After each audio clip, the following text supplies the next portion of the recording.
Hello and welcome to another episode of Euro 2020 Happy Hour Last Orders, and we're live! That is never going to grow old, and I'm going to carry on doing it, Rob. It'll get old when we're no longer doing live streams. Yeah. Now I might just start our next podcast with, and we're live. Oh shit, we're not. With myself, Sham, otherwise known as FPL 2 Guys 1 Cup on Twitter. And myself, Rob, otherwise known as FPL Panda. Rob, we've got another 2 guests and they keep on coming. The next ones tonight are from the Man On podcast. First of all, FPL Dronok, aka Darren, and CM_fantasy, aka Martin. How you doing, boys? All good, mate. Hi guys, thanks for having us. Evening, chaps. Thanks for joining, boys. Do you want to give yourselves a quick introduction before we start? Who you are, where you're from, what you do? Yeah, no problem at all. I'll jump in. FPL Dronic, just past 2,000 people on Twitter. Yes, come on, 2,000 followers. Who loves that? Hailing from very rainy Bristol. What do I do? I do sales is pretty much it. And I do very well at fantasy football games, which is why I do this. Nice. Martin? Hi, so yeah, I'm also from Bristol. I'm not too far away from Darren. In terms of what I do, how you might know me, so you might know me from the Chapman Fantasy Sim videos that I do every week, or perhaps from the Gaffer videos that I started doing at the end of last season. Might know me from there. But Darren and Tom have invited me to join the Man On pod going forward. So to that. Nice. Thanks for joining, boys. For those of you in the chat, if you could like and subscribe and share and all that stuff before we start. Rob, keep an eye on the chat and feel free to mention any comments that are coming through. There appears to be some quite interesting comments which I'm going to ignore, and I think they're my mates just winding me up. Apparently there's 2 fit guys as guests tonight. I'm going to say that I'm one of the guests. You? It's the guy down there that's the other presenter. 2 Guys 1 Cup sounds like a good night in. Nice. It does. Right, let's crack on with the pod. So the agenda for tonight, we're going to go through match day 3 and the review so far on the 6 games that have been. We're then going to do Panda's pictures. We're then going to talk through our teams and do a Q&A. So if you've got any questions, just keep them to the end and then we'll answer them there. If you've got any comments on the matches, feel free to make your comments and we'll cover them on air. Right, let's start off then with yesterday's fixtures. Group A, Italy and Wales. Darren, you're looking at this one. What are your thoughts on the game and any kind of thoughts on this one? Yeah, absolutely. So for me, it was a pretty dominant performance by Italy again. Let's be completely fair on that, which surprised me because they made quite a lot of changes. So for me to be that dominant again, the possession, I think they had around 70% possession compared to Wales' 30. The turning point, you could say a little bit maybe have been the red card. I know they were already 1-0 up by that time from a goal from Pessina, but Ampadu's red card, I'm not sure it was one in all fairness, but they never really looked like getting back to the game then. Italy had double their amount of passes and their passing accuracy is 91% on that match. So it's proper scary, in fairness, considering it was, let's say, not their best lineup. Donnarumma's looked solid, let's be fair, as a keeper through the whole tournament. Again, he made some pretty decent saves yesterday. But Wales didn't really trouble them in terms of shots on target. But yeah, Italy's shots on target were absolutely immense. I think Italy did pretty well. I think Bonucci's now injured. I'm pretty sure he went off injured or he's now out. So that could affect them slightly. Wasn't it a rest? I thought he was having a rest. I didn't know he got injured. Yeah, I think I read today that he might have picked up an injury, actually. Oh, wow. Okay. But I'll double check. But I think James is in the stream, the Italian rep. James, if you know anything, write in the stream. Why haven't you told us? Yes, why haven't you told us about his injury? I might have just fed us wrong information, so we never know, eh? You're trying to sabotage everyone. to be fair, the only sort of thing I would take away of Italy's game yesterday was I don't think Belotti's that great a forward man. He just didn't seem to. He doesn't do much for me as a forward man. I think Bernardeschi and Chiesa are pretty formidable on the left and right, but nothing compared to sort of Insigne, Berardi, and Immobile up top as well. For Wales, yeah, I mean, let's be fair, they've gone through, so they've done what they needed to do. Not much you can take away from what they've done. I didn't think they would get out of this group, so they've done really well to do so, I think. Bell's been pretty good. Aaron Ramsey's obviously been playing up top, which is quite new, I think. So that was quite good for them. But they've just battled hard, haven't they, really, Wales? So, yeah, it's been pretty good for them. Anything from a fantasy option for next round? I think one of the games has been confirmed now. Is it Italy? Is it Austria they're playing, Rob? Yes, Italy will play Austria on Saturday, I believe. Let's bring it up. Yeah, Saturday. So, yeah, Italy, surely. Yeah, Yeah, sorry, go on, Darren. Anyone from Italy then that you'll be looking at for that game? Yeah, I mean, I took from a fantasy point of view, I took Immobile and Insigne straight away into my team to start off with, and Donnarumma. Actually, I should say I've had Donnarumma as my keeper every single game week, and he's delivered. Let's be fair, 3 clean sheets. So again, for me against Austria, I don't think they'll pose much of a threat actually to Italy again. I can't see them scoring. I think Austria have only pipped, kind of the 1-0 here and there. So for me, I think Italy will turn Austria over. So I'll be looking again at Immobile, probably Insigne, and then I think I'll stick with Donnarumma. I don't think I'd change Donnarumma. So the 3 I went with before. Martin, any additional thoughts on the Italian game or assets going forward? Yeah, so I agree with John. I think or Darren. I think Austria are going to struggle to score against Italy.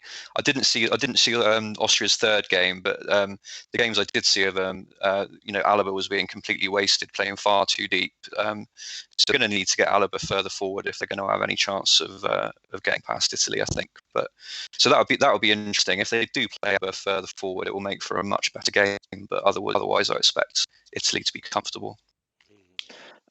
Rob, with regards to Wales, obviously, I believe they play Denmark in the next round. Is anyone from the Welsh side that you liked the look of this game, or anyone that you're worth taking?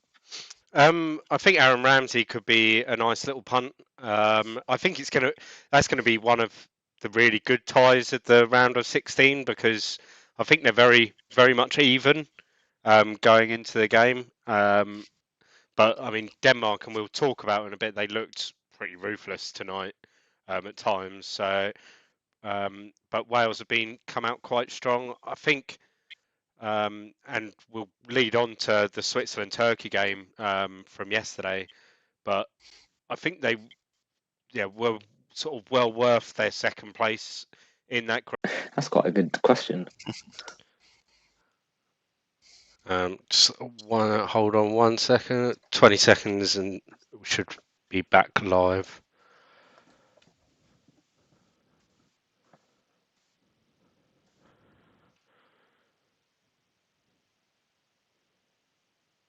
Yep, cool. Okay, so we're back live. Sorry about that, guys. What I asked was if, with regards to the game, was there anything else that you guys wanted to add?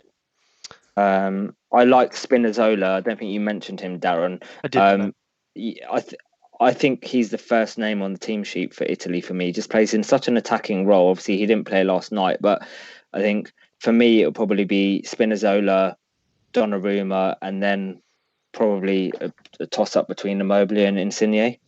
I'll probably go for a double defence. Because it's quite conceivable that Spinazzola could be involved in the attacking point of view. I don't know if anyone else has got anything else to add on that. Yeah, I mean, obviously I can answer that absolutely. Yeah, no, I wouldn't be. If you want the sort of double up in defence, then Donnarumma and Spinazzola would be my pick on that as well. I think he's the best. I wouldn't choose any of the centre backs, for instance. So yeah, I can understand that for the attacking. I don't think they'll concede against Austria. So yeah, a double up's a great idea. But for me, I kind of like Insigne and Immobile, so that doesn't really leave me with much choice but to just go Donnarumma. Yeah, fair enough. Rob, because we've got a bit of time tonight, did you want to answer questions along, or do you want to leave it till the end? We'll leave it till the end. I've already put that in the chat. We'll leave it till to the end and collate them all together so that we're not bouncing around everywhere. Cool. All right, let's look at the next game, Turkey and Switzerland. And Rob, you looked at this one. I did. I had to watch it again this afternoon. I think the scoreline, was well deserved for Switzerland, but don't suddenly think that they're attacking powerhouses now that they've banged 3 in against Turkey. Turkey were awful. Like, it was horrendous. Like, they just looked so disjointed at the back. They gave Shaqiri so much time for his goal, which, I mean, it was well taken, his first goal, but there's no way that he should have that sort of time. You've got one of the best players from that sort of position in the world around. And I think against better teams, like we saw against Italy, like we even saw against Wales, Switzerland will struggle to break like harder defences down. And I think partly because Turkey still had that outside chance of maybe trying to get something. Like, they came out for the first sort of 5-10 minutes until Switzerland got their first goal. Turkey came out and really had a go at them, but obviously didn't get their breakthrough. I don't think there's much to take from that Swiss performance. Like, we saw that in the first 2 games, Shaqiri was sort of almost sort of a ghost around the pitch, very much uninvolved, and struggled to really create chances either for himself or his teammates. And Bolo again, quiet. Maybe like that game against Wales was just his peak for the tournament in that first game. I think moving forward, I'm just not too sure about Swiss assets, especially the fact that we don't know whether they're through or not yet. We don't know who they'll be playing yet. But I mean, they should be through, right? I'd imagine with 4 points. I think 4 points. I think that pretty much puts them through. Let's have a quick check. I haven't looked properly at the third place standings. It should put them through, I believe. Yeah, because Ukraine and Finland both on 3 points and can't get any more. So, yeah, they're through, but we won't know who they're playing until like 9:45 on Wednesday. So, yeah, it's something to keep an eye on. If the draw works out kindly for them, yeah, maybe going with one of their cheaper players, but I'm not sure. Like, Shaqiri would be the man, because his price is just going to go up again.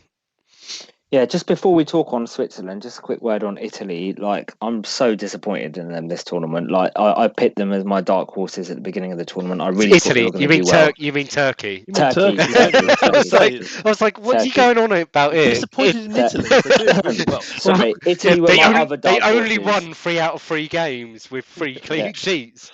Turkey. Turkey. I'm getting confused because Italy were my other dark horse team at the beginning of the tournament, and they're doing really well. I did see a short video yesterday, which made a point. I've forgotten who it was. It might have been Bet365 that produced it or something. And they were talking about how Turkey were everyone's dark horses. And it was mainly because they had Şiuncu at centre-back, Çalhanoğlu and centre-mid, and Yilmaz that's just lit up Ligue 1 up front. Yeah. And so they had this nice spine of the team. But then if you look at the names everywhere, like maybe Cengiz Ünder, apart from him, the rest of them are very average players.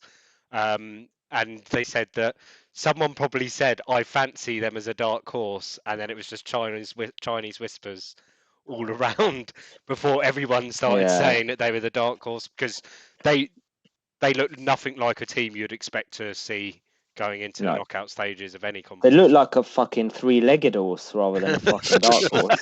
Fucking ridiculous. It's fucking ridiculous how shit. I think they were like one of the. I think they said they're the 5th worst performance at Euros ever, which is ridiculous. Anyway, let's talk about Switzerland. Sorry, go on, the Rob. 5th worst for them, or 5th of anyone? Of anyone. Oh wow. Of anyone. It was like 3 losses and a -7 goal difference, wasn't it? It's pretty poor. Yeah. So, right. I don't even think North Macedonia did as bad as them, right? Did they? From a minus goal difference point of view? Because they scored two goals, didn't they? Yeah.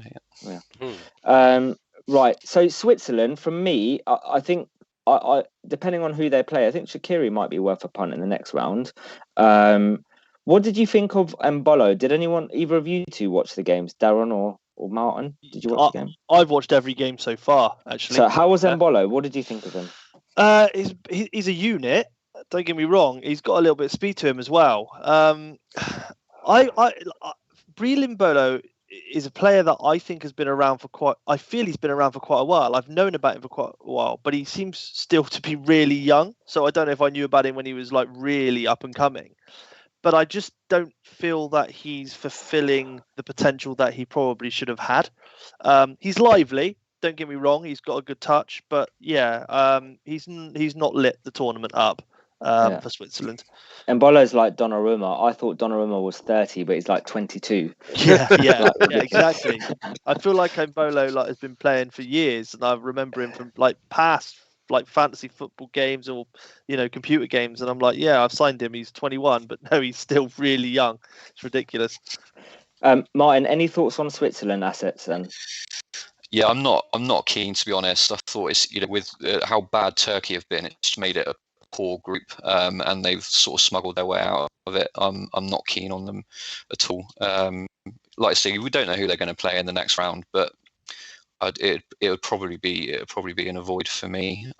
I just don't know who you go for. Like going forward, you're never going to expect to hit 2 or 3. Really, I mean, obviously they could with people like Shaqiri, but the probable outcome is they might score once, and then you probably wouldn't back them to keep a clean sheet either. So I think whoever they play, it will probably be.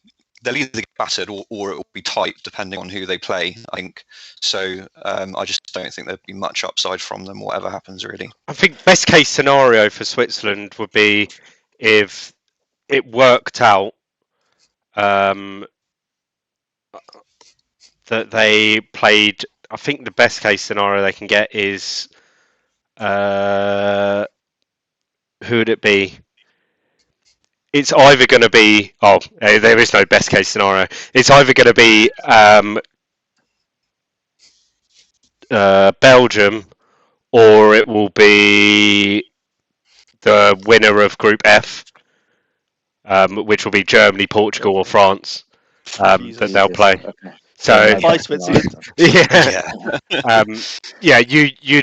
You'd probably imagine that they're going to get dicked. To put it nicely, politely. If they defend like the way that they did against Wales, and then they're going to be up against tough defences. I don't think there's anyone that I'd back really. Maybe Jan Sommer for some save points. Maybe, yeah. Right, let's move on to tonight's games, and we'll go in group order. So we'll go with the latest games. Let's go with Belgium, Finland first. This is a boring group. This was. Right, Darren, you looked at this one. What did you think of the game? Very entertaining game, from what I heard. Yeah, absolutely. Finland gave them a real good try, in all fairness. That they held it until the 74th minute. It was an unlucky goal they conceded, really. Thomas Vermaelen, Christ, that's a flashback, isn't it? 35 years of age, hit the crossbar post. Came down to Hradecki, who then it hit him, basically, went into his net. He tried his best to scoop it out and claim it didn't go over the line, but it was over by a country mile. So, yeah, unlucky to concede that. But, yeah, Finland held them, in all fairness. You know, they didn't have much possession, 39% possession in that game. But they were putting up a fight. I think with Finland, Pukki looks unfit, in all fairness. Which isn't really going to help if he's your main striker up there. Belgium looked good though. You know, they controlled the game with KDB back in, and even Hazard today as well was really, really good, really eager to get on the ball. And when you've got Lukaku at the top there with his season he's had, he's still not missing in the Euros. I think he had his goal that was ruled offside definitely wasn't offside. But What? He was miles off. He was miles offside. Definitely not. I'm going to find that picture and we can go and look at it. It's ridiculous. It's only because you own him. Maybe a little bit. Yeah. I tell you what, if I was on the opposition team, I still would have thought that was a goal. I wouldn't have been like, no, he's offside, because I looked at it and they showed it without the line first of all, and I was just like, he's definitely on. Yeah, his foot, like part of his foot maybe, but yeah, for me it was nah. But then he made up for it anyway because he scored, so it doesn't matter. Belgium looked really good this tournament so far. I've been really impressed with them. I thought they looked quite good even without KDB and Hazard, and even Witsel coming in. Witsel didn't do too much for me today. The one thing for Belgium that I don't like is really their defence. I think they don't really know that they've had different defences every single time. So today they played with a 3-back and 2 wing-backs, one being Trossard of Brighton, which is just random. But I mean, they were already qualified and guaranteed top, weren't they? Yeah, I mean, Trossard's not a wing-back though, is he? It just seems like let's just fit him in because he wants some game time. Vermaelen, Boyata and Denea doesn't really fill me with any confidence, but put him in a back four. Castagnier was an unfortunate injury in the first game, but Meunier stepped up massively. So, it is a little bit of a thing for me, an issue with their back when they have a back four. Their 2 central defenders aren't. It's just old now, isn't it? Vertonghen and Alderweireld. So they're that. But otherwise very dominant. Can still see them going quite far. Do we know who they might be playing yet, Rob? So Belgium, they will play.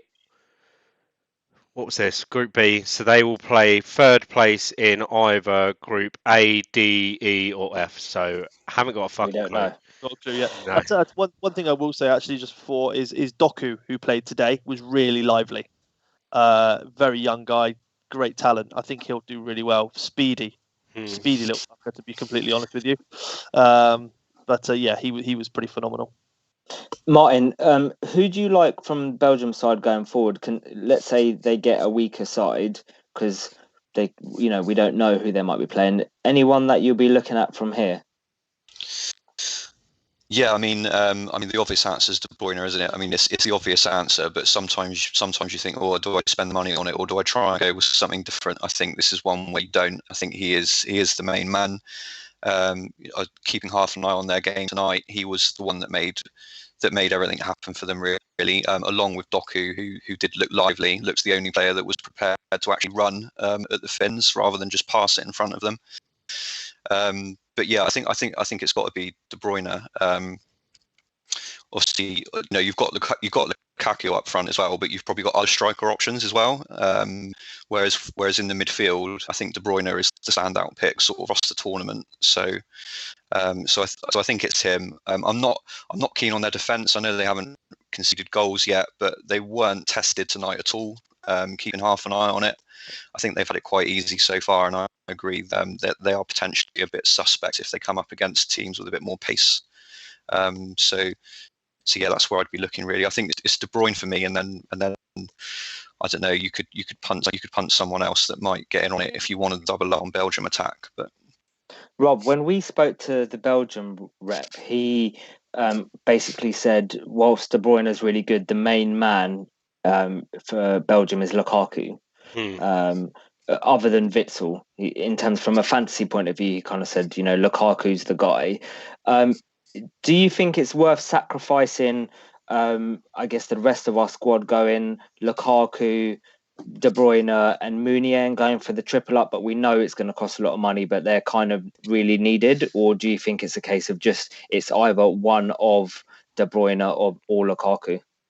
I mean, say we know that they could play Switzerland. Say if they played Switzerland, I think I'd punt on them. I think you know they're going to play. The main pick, right? You know they're going to play a third place team. If they have the third place team from, so A is Switzerland, Group D it could be any of England, Croatia, Czech Republic, or Scotland. E it could be any of Spain, Poland, Sweden, or whoever the other one is in that group. And then, I mean, F, yeah, that's tricky for them. They get the third place team from there. But I think you'd be happy with a triple up from Belgium if the third place teams from A, D, or F, really, wouldn't you? A, D, or E. Yeah, I mean, you would. I think for me, if you wanted to save a little bit of money on De Bruyne, maybe go Lukaku. The other player I'd shout out is Yannick Carrasco on the left. Well, I think we don't know whether or not Hazard takes his place. Yeah, I think Hazard looked like he was nearing somewhere near his fitness at times this evening, and I don't think Carrasco fits into the starting lineup because Torgan Hazard will start at left wing back. It'd be pretty unthinkable for them to put Carrasco or Eden Hazard at left wing back. Yeah, that won't happen. Especially when Torgan Hazard hasn't done anything wrong. He's been good enough for Martinez to say, you stay back at base camp and not be part of the match day squad and get your rest. You've been good, which basically says he's integral to. He's an important sort of part of that jigsaw for Belgium. So I think I'd be very surprised if Carrasco started in the round of 16. It's a shame. It is a shame. I think because Eden Hazard has kind of, in that second half after he came on against Denmark and tonight, he's kind of proven that he's pretty much back to that fitness, and even a 90% Eden Hazard is. I'll tell you what, he's screaming out for a move. That's what he really wants. He wants that move back to Chelsea. He wants to move somewhere. He doesn't want to be where he is, I can tell you that. On Finland, it's unlikely that they are going to go through. But what great news it would be if they did go through. I don't know about you guys, but I really like them as a side, like the underdogs to kind of go through. And plus, it's another team that we can target against. Definitely. I think that felt like a backhanded compliment. Yeah, I love them. I wanted to go through because we can target them because of shit. That's what I heard there. It would take a lot of other results to all go their way for them to stay at that fourth position of the third place standings. So it's unlikely. Yeah, I basically I think need Spain to draw their last game, Croatia to draw their. Oh no, even that wouldn't do it. Yeah, I think they're pretty much out. Fair enough. Like, I think there's probably some sort of permutation that keeps them in it, but it's probably very long-winded and a very, very a huge long shot. So yeah, I wouldn't be even thinking about Finland. Sorry, Nilo. Yeah, that's a shame. It would have been nice to have him back, right? Yeah. He was a name that we've touted as someone to come back for the round of 16 previews, but I don't think it's going to be. I think the Finnish Mbappe is done.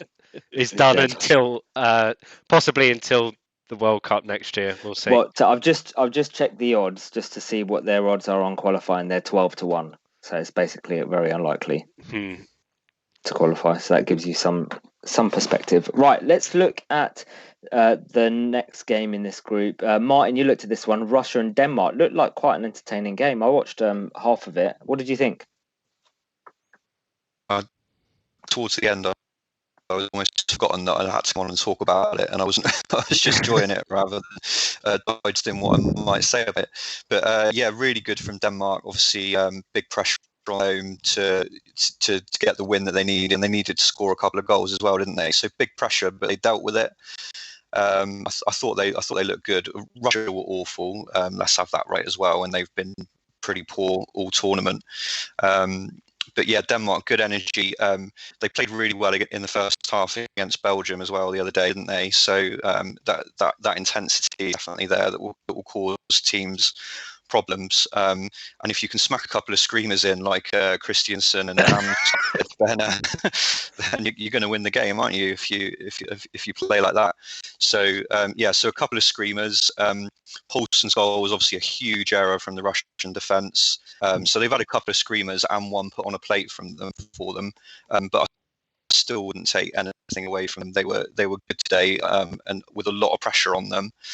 I just think from a fantasy perspective, though, it's who do you pick from their front line. It's hard to pinpoint sort of who's going to get the points on any given day, I think. So, for example, Brathwaite didn't get any points today from a fantasy perspective, but it could easily be him that gets all the points in the next game. So I think it's tough to know who to pick from them, but yeah, it was really impressive of them today. The two that I really like from Denmark are the two that I've got in my side now, and the two that got points for me today, and that's Damsgaard and Mæhle, and that's from our Danish rep, FPL Cycling. Those are the two that he said. He said definitely Mæhle because he's ridiculously attacking, and I think a lot of people have him. 4.5 defender, and then Damsgaard. He said he's been in and out of the side. He only started, I think that was his fourth game tonight that he started for Denmark. He played in the last game and he was their best player, he said. And he said he's worth it, 6 million. And he scored. Okay, fine. It was an unlikely kind of screamer, but I really like those two. And when we're looking at teams to look at for the last 16 and the quarters, it's players that the cheaper assets because everyone's really expensive because obviously you get in the bigger teams. Now they are going to be playing Wales, right? We said that earlier, yeah. So they are going to be playing Wales. So do you want to go for two assets or just one? I would say definitely Mæhle, like 100% for me anyway, and maybe one other. What do you think, Darren? What, as in what for Danish assets? Yeah, Danish assets. I mean, they're going to be playing Wales. Is it worth picking any from them? I do think they could beat Wales, but I think it would be tough. I don't think it would be. It's going to be one of those either very cagey, like they will try very hard and don't score, or it's going to be neither can defend and they both all score. Like for me, I've done a fancy draft team and I've got Yusuf Poulsen in, and he's actually scored quite a few. I know tonight's he was put on a plate, but he was in the right place. I don't mind Yusuf Poulsen. Otherwise, yeah, I'm a little bit. Obviously, the guy you mentioned in the defence is a guy I wish I had from the start, Mæhle. I never went for him. I didn't really know much about him, but I certainly do now. So if I was going to go at all, I'd probably punt on Poulsen and maybe him, but I probably would leave that game alone, in truth. Yeah, I think it's one of those where this is the sort of game where if you've got that wild card still in the bank, it's a game you could have a punt on either way and go, right, I'm going to, because we know it's on the Saturday as well, so it's the first day, so you could pick 2 or 3 and know it's like a free roll at that game. And if Denmark win 1-0, then you've got a clean sheet out of Mæhle. And I mean, Damsgaard, he really impressed me against Belgium. The way he really tried to get forward and trying to get at that Belgian defence.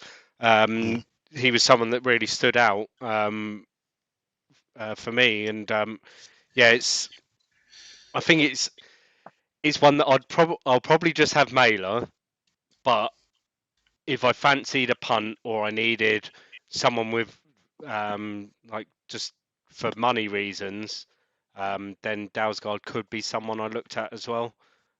Just have a little punt on it. Martin, was Damsgaard involved in much tonight, or was it just basically the goal that he was involved in and that's it? Yeah, I mean, Denmark were obviously pushing forward a lot. They needed the goals, so yeah, he was up the pitch a fair amount. You know, whether it would be like that in a knockout game, I'm not so sure. I guess it depends the situation in a game, but I think from what you said about Marler, so you've educated me that perhaps wasn't a surprise that he scored today. That seems like the one to go for then. And I wouldn't bet against Denmark keeping a clean sheet against Wales either. I know they haven't kept a clean sheet in the tournament yet, but they did only concede 6 goals in qualifying. I think they were really tight, weren't they? So if they can keep Bale quiet, they've got every chance of keeping a clean sheet against Wales, don't they? So yeah, he seems like a sound pick then, doesn't he? Yeah, well, Marlow got 3 shots on target against Belgium last game, so that just shows you how attacking he is. It's crazy. So, It's quite like crazy the figures that he puts in. Yeah, attacking like you're thinking of like players like from an FPL perspective. It's like Cancelo, TAA kind of attacking figures. Yeah, so he's great value. Poor man version of Dumfries, I think. He's the poor man version of Denzel. Yeah, poor man's version of Denzel. Right, that moves us on to Group C, doesn't it? It does indeed. And Denzel fucked me today, that's for sure. Let's look at the Netherlands and North Macedonia game. And Martin, you looked at this one as well. What did you think of the game? Yeah, I thought it was a mixed bag for Netherlands, to be honest. It was a really fun game to watch. Both teams were looking to run with the ball. Both teams were looking to play the ball forward quickly along the floor. There's a great intensity about it, considering there wasn't a massive amount to play for either of them. Say Holland looked really good going forward. I thought Depay and Marlon looked a better combination than Depay and Weghorst. Yep. Depay and Marlon, they both want to play forward quickly along the floor.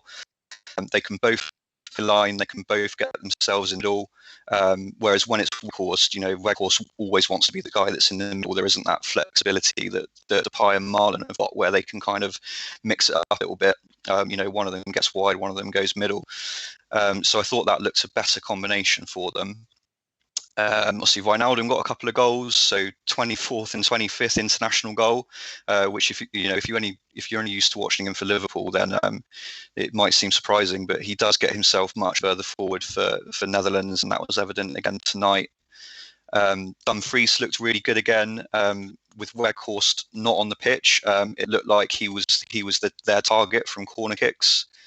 He came off at half time, but he had a great first half. Should have scored. He had a great chance where he got him. He made a late run into the box, and as I say, they were targeting him from corners as well. So say if Weghorst doesn't play, that just gives him even more threat, I think. But going back the other side of the pitch, I wasn't that convinced by them.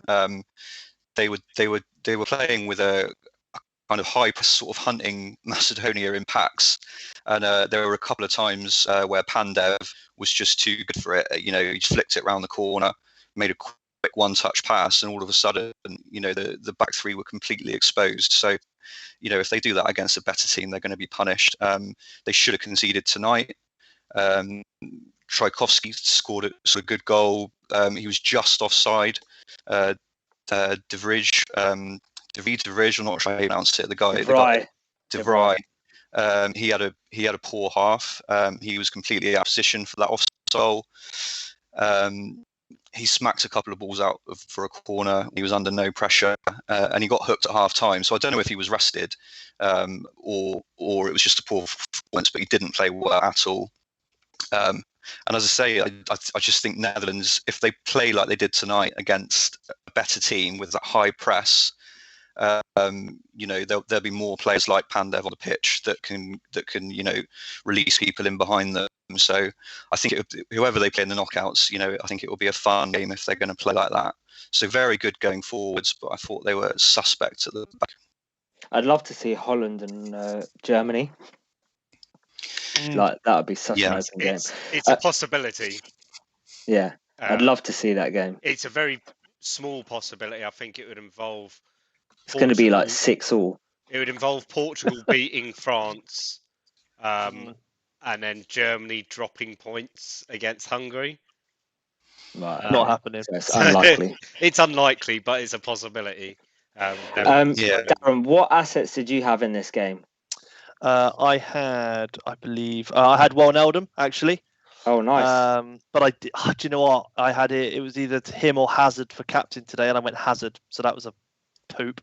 And I had. You can swear, it's fine. Okay, it was shit. And I had De Vrij as well, actually, who got hooked at half time. Yeah, he wasn't having a great game, and I did think that. I was just hoping he'd stay on. I thought he had a fucking cracking game. He had like 2 really good chances to score. One of them he should have scored. No, he didn't. So yeah, I mean, from that point, yeah, he got 1 point in fantasy terms, which is obviously he's going to get hooked for one of my German. But yeah, Wijnaldum was the big one for me, 13 points. Martin, did you have anyone from this game? Well, I played Limitless, so in my normal team I would have had Depay and Wijnaldum, but on Limitless I had Marlon and Dumfries, so got that completely wrong. Yeah, and Rob's looking all smug over there with Genie Wijnaldum. Yeah, I did. Yeah, well, we spoke about it the other night, and we knew that De Boer was looking to continue working with that same system, and so it was very likely he'd keep the main components of that system in. And then in his presser yesterday, he just said, I'm only making 2 changes. And it became quite apparent. I think there was a leak, actually. Someone managed to catch a picture of his notes, but it could have easily been someone photoshopping it. Like, yeah, like we saw it years ago. I think someone did that with was it with Roy Hodgson at 2016? They saw like there was his notes were leaked, and it was just completely wrong. It was like the 5-a-side teams. So yeah, it became quite apparent that Marlon was starting head of Weghorst. I think if in hindsight, I might have doubled up and gone Wijnaldum and Depay, and taken the gamble, knowing that they're going up against one of the worst teams in the tournament. But I kind of, once I'd sort of looked at it enough, and by the time I'd seen the league, I just couldn't be asked to try and move because it was going to involve a lot of moving people around to fit in another premium player, so I just couldn't be asked of it. So I stuck with Wijnaldum. Maybe should have just whacked the captain on him as the gamble, but I thought that I'd be getting a haul out of KDB, which didn't come. So yeah, I'm reasonably happy. I didn't follow you and go with Denzel. No, I went Dumfries captain. Who apparently was named after the great man Denzel Washington. So he was indeed. There you go. I learned that from, I think it was Clive. Was it Clive earlier? It was Clive. It was Clive earlier, yeah. He always pulls out the best stats. So there you go. Nice. So David's got a new name for him. As I said, Denzel said Dumfries is, sorry, Marley is the poor man's Dumfries. So he's gone Denzel Marlington. Nice.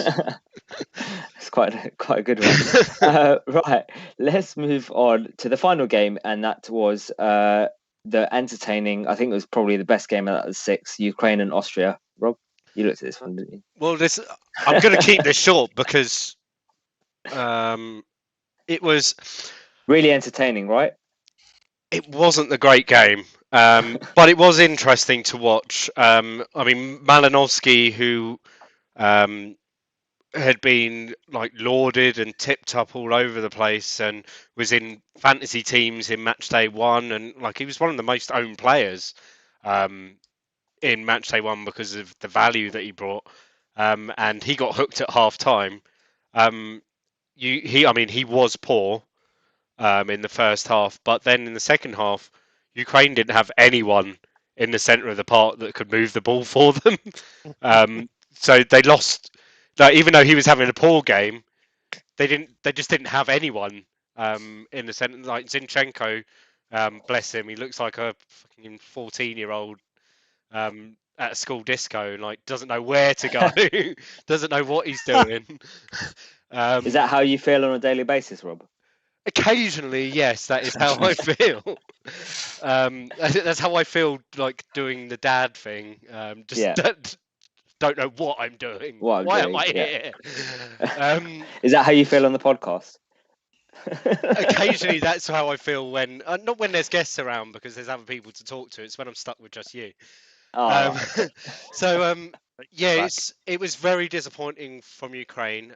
But credit has to go to Austria for they got the early goal. They fought. Arnautovic did look dangerous at times. Alaba also looked dangerous out on the left, even though he was supposed to be playing as a fullback, but seemed to just be getting forward a lot. But it does concern me that if he's been moved to fullback, that he will probably, like, because of the performance tonight, they might keep that. Person that did interest me was Sabitzer, who looked really good coming forward. He always looked a threat. I'd argue that he was probably Austria's main threat going forward. Everything seemed to go through him. Yeah, they're another one of these teams. Like, they impressed me tonight. They were good against Macedonia. Now, what happens when they come up against one of the better teams in the round of 16, and they're Italy. coming up against definitely one of the better teams in the round of 16. Yeah. I think we know that the Italians will move the ball quickly. They'll have a lot of possession. And we saw with Netherlands in match day 2, when they move the ball quickly, they managed to get through the Austrian lines really easily. So that would really concern me about going with any assets at all from Austria. It's just they didn't inspire me tonight to go, oh, they're definitely worth punting on against. How did that snake look? Which snake? Oh, Arnautovic. Arnautovic, yeah. He was dead on it. He came off with a couple of minutes to go. He looked dead on his feet, but yeah, he was running still. So yeah, I think he'll definitely start against Italy. He's the sort of player though that if he gets like a sniff or a half chance, he's the sort of player that would end up taking it. Score and then do another racist celebration. Yeah, exactly. Yeah. Although if he does it there, then someone like Verratti would probably knock him out. He's such a cock. Can't stand him. I think, as we spoke about earlier when we went over the Italy team, it's very much a target against. Like, I'm not even gonna contemplate picking an Austrian player. I might have an Austrian player just if I need to save some money somewhere. Yeah.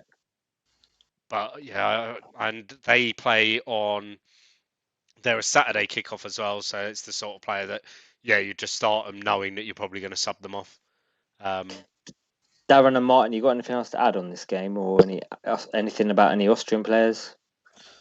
Yeah, I think for me, as I said, the thing on Austria is they need their best player to defend and attack. So it's just tricky if he ends up spending too much time at the wrong end of the pitch, then it really hamper them. But I think that they're capable on their day.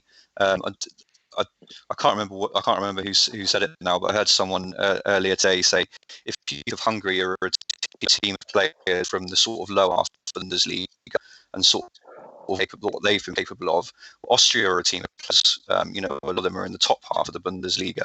So on their day they can do it. But again, I think it's similar to what I said about Switzerland. It's just if they did get through the next round, you'd probably expect it to be maybe a 1-0 or 2-1. And would you really be able to pinpoint where those fantasy points are going to come from? not so sure. So so for that reason, I'd probably avoid them. Darren, anything else to add? Yeah, no, I mean, I had Alaba from the start. Then I've played Limitless and Wildcard, and I haven't put any players in from Austria at all. So for me, nothing. Yes, Sabitza's not a bad person to look at, but going forward, they're going to play too good opposition for me to contemplate. Okay, cool. Right, so that's all 6 games wrapped up. Has anyone got anything to add with regards to those 6 games, or are we good to move on? Let's go. Okay, right. Rob, it's your turn. Panda's pictures time. Oh, Panda's pictures. Yay. Well, we didn't get many this week because someone forgot to post a tweet out this afternoon to ask for them. Yeah. But we had Sorry. there was lots of videos. I think after the glorious video that David put out, gave us the other night for the David Marshall / Gareth Bale mashup. Apparently, it was a bit loud, so we will decide to avoid the videos from now. Yeah, Especially those Auto with Reclose sound. has tagged us in a few videos, but obviously we can't play them. Yeah. There was a great video. If you check out the timeline on Twitter about those of you that viewed or listened the other night when we had Jamie and Angus on from the Championship Fantasy podcast, you may have remembered us asking David Strom to create a video / meme / GIF thing of Jamie banging the Macedonian drum. And David duly obliged the other night, and I tweeted it out about 20 minutes before kickoff this afternoon. So check down the timeline, watch it to the end. It's brilliant. The trumpet music also just makes it complete. Yeah, it was very good. Yeah, David, hats off to you for that. The pictures, there wasn't much. We had this one from Alexis, our Macedonian rep. I believe he just dropped this in the thread, so I'm guessing this is where he was earlier on watching the game. I assume at a Greek tavern. I suppose Macedonia is quite close to Greece, isn't it? So yeah. But I think it's a good moment to touch on. I thought it was a great moment during the game, the Macedonia game, when Pandev came off. He was subbed off for about 5-10 minutes to go. Yeah. All the Macedonian players and the coaches and everything gave him a guard of honor, which cool. was it was a nice little touch. Because it was his very last appearance. He's retiring after this tournament, so it was his last appearance in a football shirt altogether. It was a great moment. I think Macedonia, they could hold their heads high after this tournament. I think they came into it, and we've said numerous times that people would have thought they'd have been the whipping boys, and I think they did the brave thing throughout the tournament and really tried to take the games to other teams and play a bit of football when they could have easily just sat with a couple of banks of 5 and defended for their lives. So hats off to them. Hopefully they get themselves into the next Euros or maybe even the World Cup next year. And then the big story from today involves this image here. That was put on, and that's Billy Gilmore has tested positive with COVID-19, which following apparently this was just the start of the man love between Mount, Chilwell and Gilmore. It then continued into the tunnel. I mean, I don't know how you guys feel, but I think it's just the complete disregard to the rules and the things that are set in place to keep these guys safe. Would you guys agree, or am I being a bit harsh? I do agree. I suppose none of us know what it's like to play an international football match at a tournament, and can you say, well, it's easy to forget in the moment, but at the same time, it does seem pretty stupid, and you'd think by now, what are we, over a year into all this shit?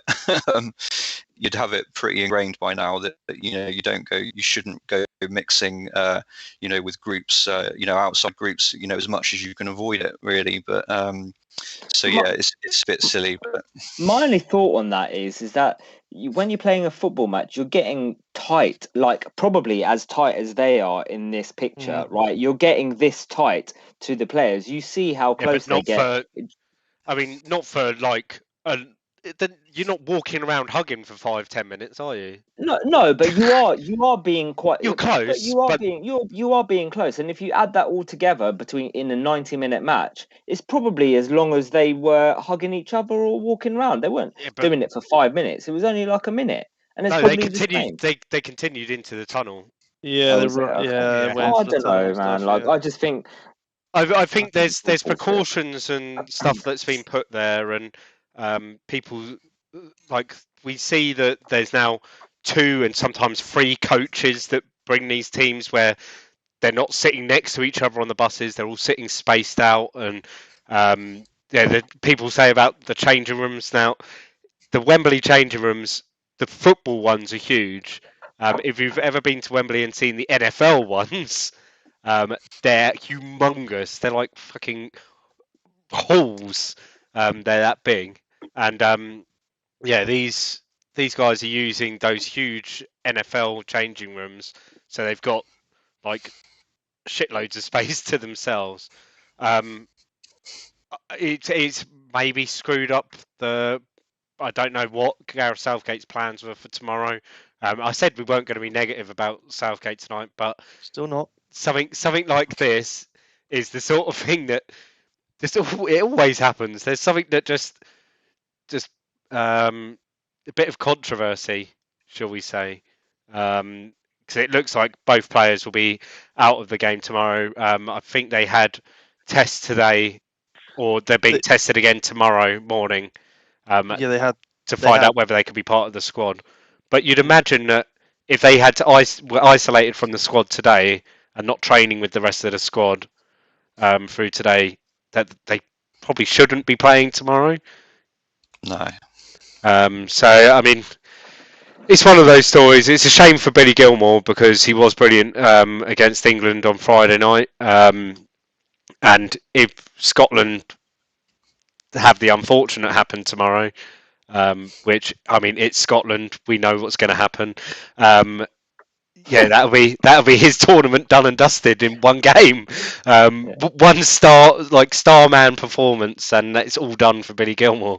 One and done. Yeah, so at least he goes 1 for 1 on man of the match performances at the Euros, which no one else could boast. That's it for the Pandas pictures section tonight. There's only 2 because you were useless. Yeah, I can't use. You're a useless person. Thank you. I'm a useless person. James Alapran just joined the chat. England going for second, surely. We shall see, James. We shall see. He still believes that Scotland will finish top. Interesting. Right, guys, if you can start dropping your questions in and we'll get them covered shortly. Right, let's look at our teams then, Rob. So got Dronach first. How's your week going? I mean, this was sent after the first lot of games today. How are we doing at the moment? What sort of points are we on? I am on 45 at the moment, which I will take. That's pretty good at the moment. A total is 158, which again I'm pretty happy with. This was my wildcard team actually. So as you can see, I took a punt on the Italy boys because we knew I think we knew changes were coming for them. The only one I've really got wrong right now is De Fridge, annoyingly, who we knew he didn't know he was going to come off at half time.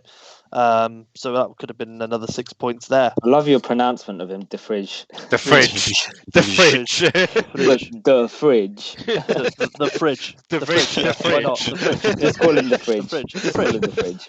So the fridge could have got a clean sheet as well and a potentially goal.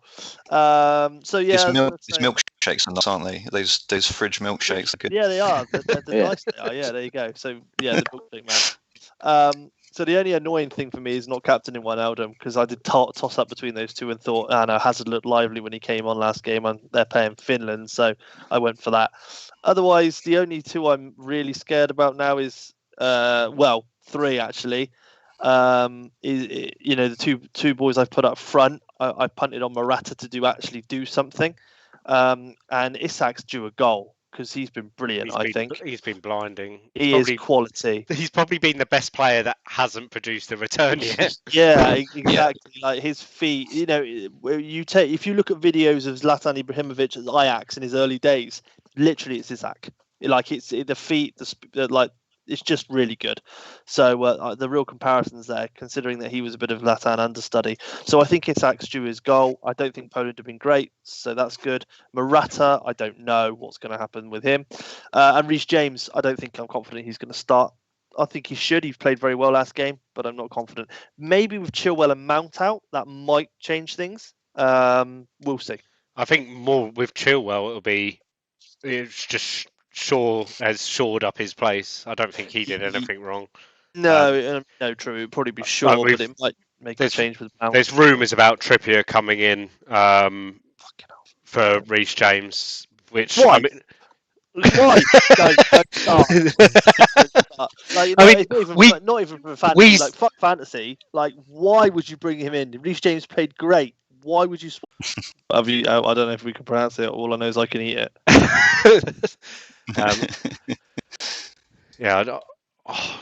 What's the ones that you get? They've got the chips in as well, or is that what it is? That is it. Yeah. It's got your kebab. Oh, we're back on. Are we back on?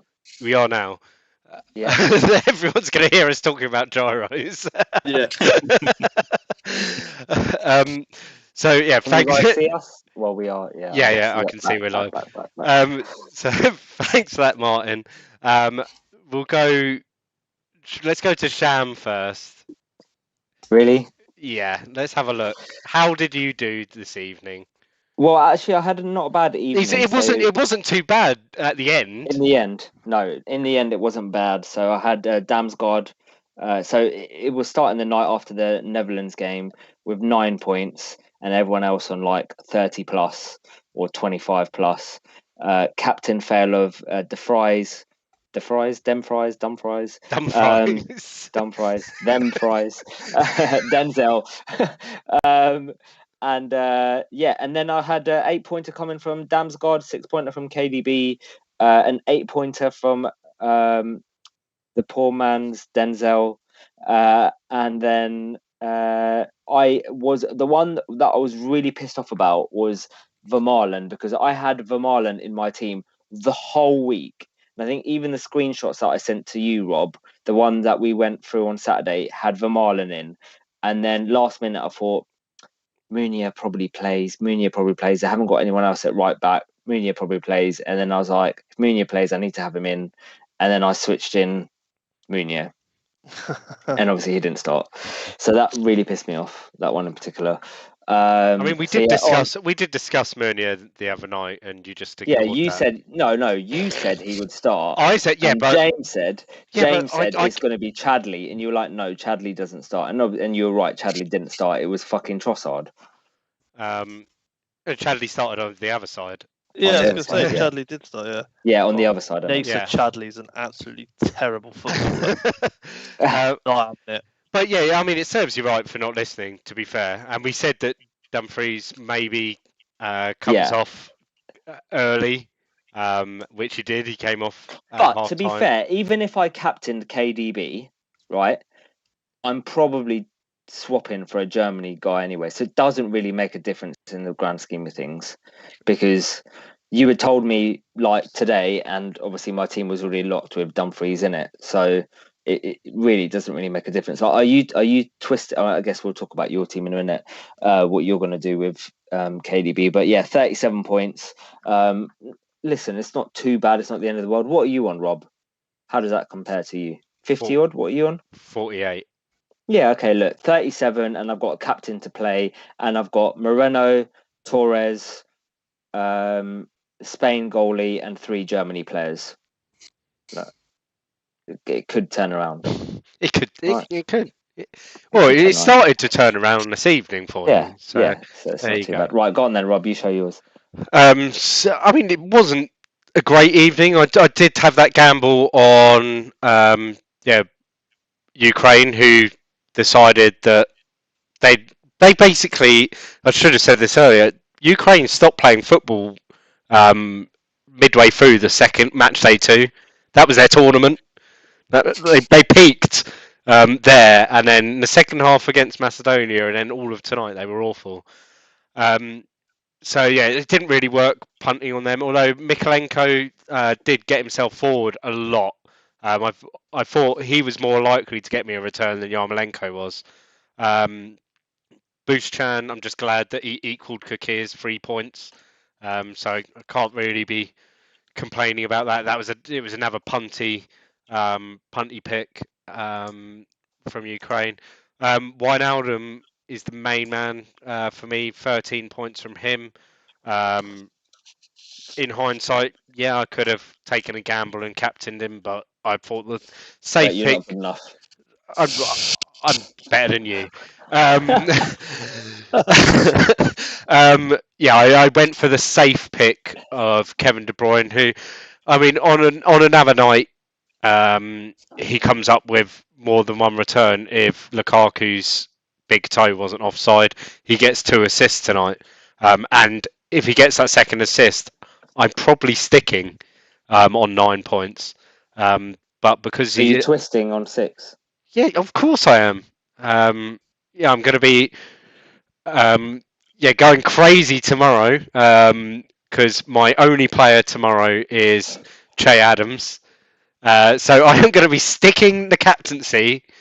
This goes out to Angus, to Lama, to James that's in the chat. I am sticking the captaincy on Che Adams, who is going to finally hit the target. Who do you know what's going to happen? It's going to fucking be hilarious. He's going to get sent off, and you're not going to be able to change the captaincy. Because if he gets sent off, you can't change the captaincy. He's not going to get sent off. Oh, That really? would be I didn't know fucking that. Actually. hilarious. Yeah, That would be that would be amazing. fucking amazing if that happens.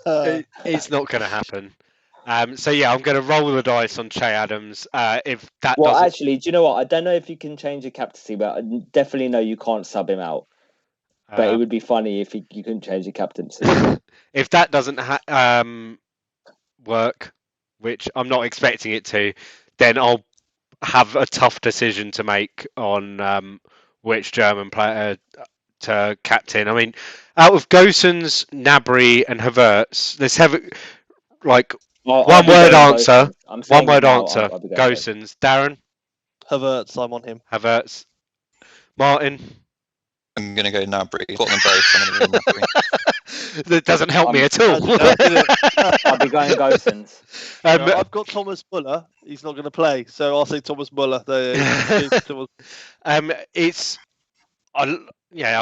think I'll end up on Havertz, just because he is playing as a false 9 with Muller not there. I think he'll almost be playing as a number 9, coming further forward. It'll be interesting though who starts in that 10 position for Germany behind him. So yeah, it's a shame you can't make a random transfer mid game week, because someone like Sane could suddenly be a big option if he slots in. If Gnabry goes into that 10 and Sane comes out on the left or something like that, could be interesting. Or it could go horribly and Havertz moves into the 10 and Werner goes up front. Don't think about it. Could Werner? Can he score against Hungary? Will they make the goals bigger for him? Because it's in Munich, they'll just double the size of the goals. The disrespect. Don't worry about it. Next season, Werner is going to be ridiculous. Ridiculously shit. He might be ridiculously overpriced. Anyway, but let's move on. It's been a good. I mean, I'm happy at the moment. So I'm on 48, but obviously that's more 42 minus 6 points that have come from De Bruyne captaincy. So yeah, it's a good week at the moment with plenty of captain options and plenty of players to play. Nice. Yeah. Right, let's move on to the Q&A. I think we've got 4 or 5 questions, so we'll steamroll through them first. Right, we'll go back from the chat because there was a few questions at the beginning. Right, the first one is from a friend of mine, Michael Cook. If each host had to liken themselves to a team, who would you pick? Good question. Rob, I'll let you answer this one first. Really? Why do I have to answer Yeah. this first? Let's go. I'll go Macedonia. Likeable, tries hard, but disappointing in the end. Is that in with regards to sex or anything? Likeable, tries hard, but disappointed. Is that what your wife would say? Darren, go on. I'll go France. Used to be pretty good in the olden days, then fell out with himself for a couple of years. They're now back on the good winning trail again. Nice. Martin? Yeah, I was trying to equate a country now. I was going club, but I suppose England still works. I'll go England. Glory days are long gone, but every now and again I can turn. That's what I was going to say. Right. Right. Okay. I've got a tough choice. Who do I go for? I'm going to go with Finland. I'm underestimated, but sometimes I can perform. There we go. And that's all 4 of our Tinder profiles. There we go. But he's going home early. Yeah. Okay, we've got another one. Which team do you think has underperformed so far and will kick on in the knockouts? Ooh. Anyone want to randomly shout out any answers? Underperformed so far, but will kick on. Yeah. Just having a quick scroll through. Yeah, I mean, for me, that's a difficult one. I wouldn't say that any of the top teams that I thought would be good have underperformed. I guess other than Turkey, but they're already out. So. Yeah, exactly. Yeah. So yeah, I'm not saying. Yeah, I'm talking about just top teams. Like all the top teams really sort of have performed. I mean, let's make a case for England. Let's be fair, but do I think they'll kick on? No. I mean, I could say Portugal. I think they haven't shown really what they're capable of. I don't feel they've gelled completely yet. I do think there's more to come from them. Yeah, I really like. I know it was for other reasons, not necessarily footballing reasons, but I'll say Denmark. I think they'll have a really good strong end, and I think they could go quite far. Personally, anyone else got any teams? I think I want to be patriotic and say England. Like, okay, I think we can kick on if we get a good result tomorrow night. We get it's getting. It's all about getting everyone back on side with them because they are a talented group of players and they are the most talented group of players we've had in my lifetime. So yeah. Okay. Hopefully. 33. Okay. My lifetime watching football, because you'd argue that the 1990 right. side. Yeah, I was gonna say. Yeah, okay, fair point. FPL Glasto asks, will there be any effect on England's mentality knowing they are already through tomorrow night's game, I assume? I mean, there could be. Let's be fair. It can always creep in. However, like Panda just said, literally, Southgate needs to get the fans back on side. I think he's very aware of last time. So therefore, I think he needs to come out tomorrow and say, "This is us. This is England," and take it to them. I think he's got to. Okay. Yeah. I think it's huge. Like tomorrow, if we basically people saying about like we know as we can see just flicks up on the screen that part of the knockout draw. It's we get the easier round of 16 tie, but people forget that round of 16 tie is in Copenhagen. The day before, if we finish first, we play the following day. So we get an extra day of training, which, my God, we need. Plus, we don't have a 4-hour round trip, like a 2-hour flight there and back to Copenhagen. If we then won that, we'd have a 12-hour round trip to St. Petersburg for a quarter-final tie against one of the other, like another big nation. I'm not keen on that. I think tomorrow is a must-win. Like, there's no going about it. Like, I don't care who play in the round of 16. It's at Wembley. It's at home. I think they've moved training now closer to London because obviously pre-tournament they were at St George's Park. Yep. And I saw earlier today training videos from the Spurs training ground. So I'm guessing that's where they've moved now permanently, so that they're in London, more or less.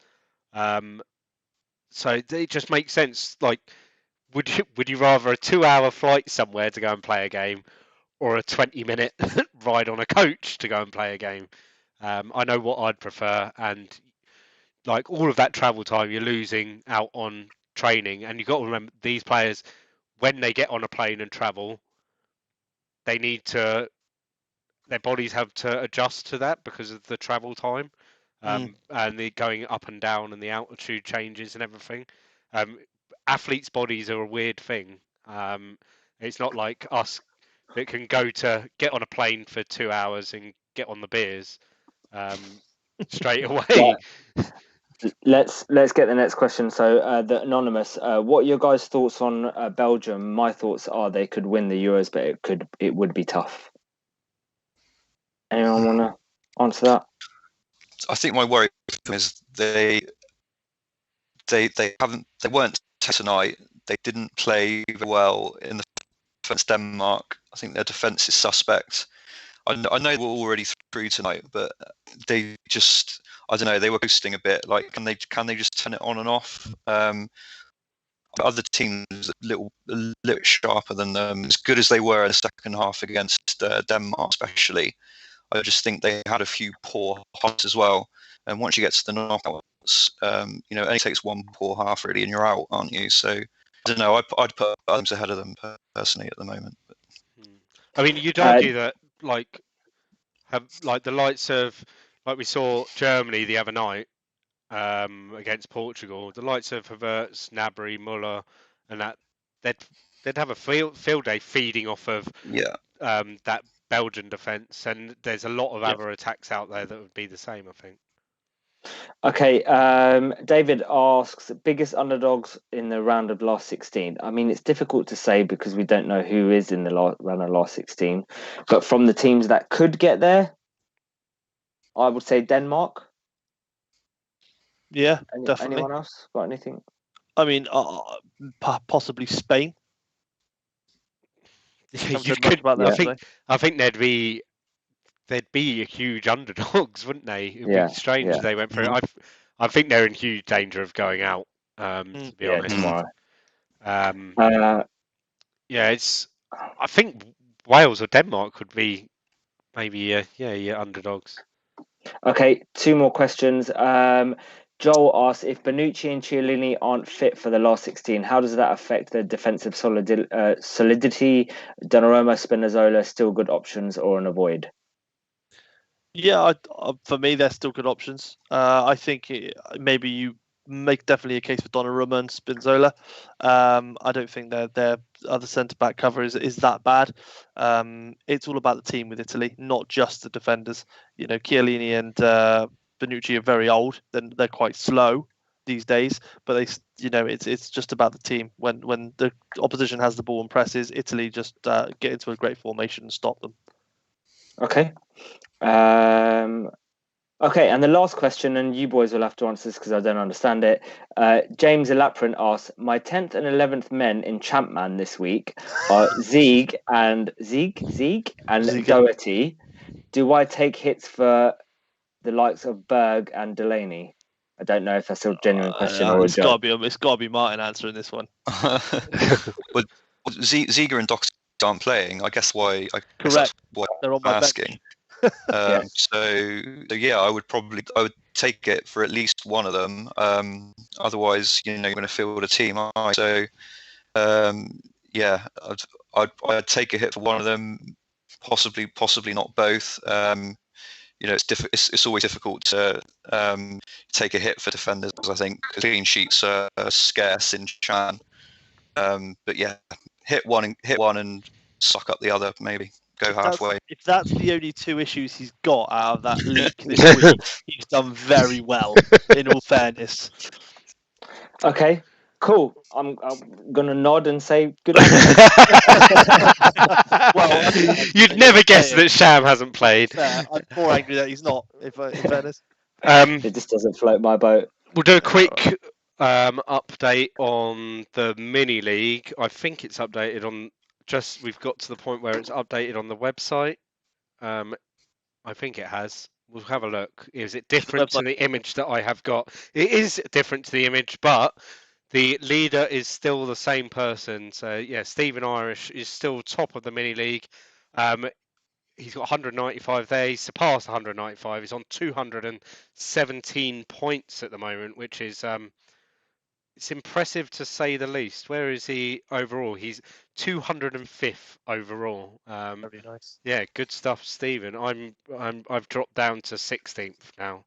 Yeah, I'm dropping at quite a rate down the mini league, but yeah, we'll see about that after Che Adams gets his hat trick tomorrow. Right, anything else, Rob? You always end on a joke. No, who have we got up next? Who have we got up next? On we've got Sophie. And... Wednesday, we've got at Apples and Juice, or Sophie is going to be joining us, along with at Fantasy Scout 11, who's more of a YouTuber, but he's been big playing... YouTuber in India. Yeah, he's been playing every single fantasy game going Nice. for the Euros. So he'll be joining us. We're going to be doing a quick, we'll be doing a review of the final games from match day 3, and then having some initial thoughts on how the knockout stages look, and because by the time we start on Wednesday evening, we'll know exactly what the ties are for the knockouts. So we'll be trying to work out what teams to target, maybe some players, and then we'll be bringing another, because obviously it's so soon after the ties are announced. We'll be doing a proper live preview on Friday evening with an undetermined representative. Two undetermined representatives that you would know from our preview streams. They'll be coming back to hopefully tell us who to pick from their teams, or who to avoid from their teams in the round of 16. So yeah, as soon as we know who they are on Friday, we'll announce it on Twitter so that everyone can come and join us on Friday evening. It'll probably be it'll be a 10 o'clock start on Wednesday. Friday maybe a little bit earlier if we can, because there's no games to stop us from starting earlier. Cool. Right, boys, thank you very much for joining Darren and Martin. We both really appreciate it. Before we go, do you want to just remind people where they can find you, and do you want to talk a little bit, like, for a minute, about what you're doing next season? Yeah, I can take that on. Not a problem. So obviously we've recruited Martin recently, and also Craig Kemp, massive within the Champman community, but also plays FPL, looking at Sky next year. We're now onto YouTube, so we're looking at putting videos out on YouTube. But more importantly, we're going to be sort of live streaming every podcast on Twitch. So you can find us on Twitch now under Man On Podcast. We're not going to have an interactive thing to start off with. I think it's going to be just where we record it, but I get to do sort of funky graphics like you guys have got, which is the cool thing. Uploading to Twitch, we'll uploading to YouTube. We'll be on Spotify as well. You can pretty much find us on Man On Podcast on all those platforms. So just search for Man On Podcast. Twitter as well is our main one where you'd find us. But yeah, that's what we're doing. We're playing every game you can think of: FPL, Champman, Gaffer, Sky. ESN, yeah, you name it, we play it, to be completely honest with you. Perfect. Right, thank you very much, boys. Hopefully we'll either be on one of your pods next season, or you can be on one of ours. Yeah, you definitely will be, don't worry about that. Nice one. Right, Thanks, guys. To the listeners, thanks for listening, and to the viewers, thanks for watching. Please like, subscribe, retweet, and all that jazz. And we will catch you on Wednesday. Take care. Bye-bye. Cheers. Cheers, guys.